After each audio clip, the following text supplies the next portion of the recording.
This is the Shogun candy box filled with 30 different Japanese treats and snacks. We have always loved trying different foods, different fruits, different vegetables from different places in the world, as well as ones that aren't typical to us. And this is a great way to try a whole bunch of different Japanese snacks. There's a large variety in here with the 30 different items.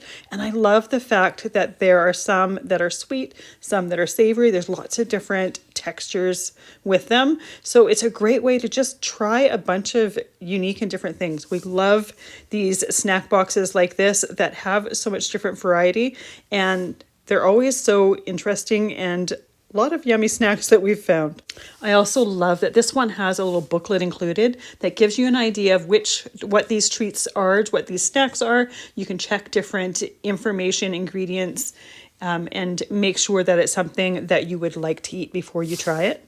And if you love trying out new foods and snacks, this is a great one.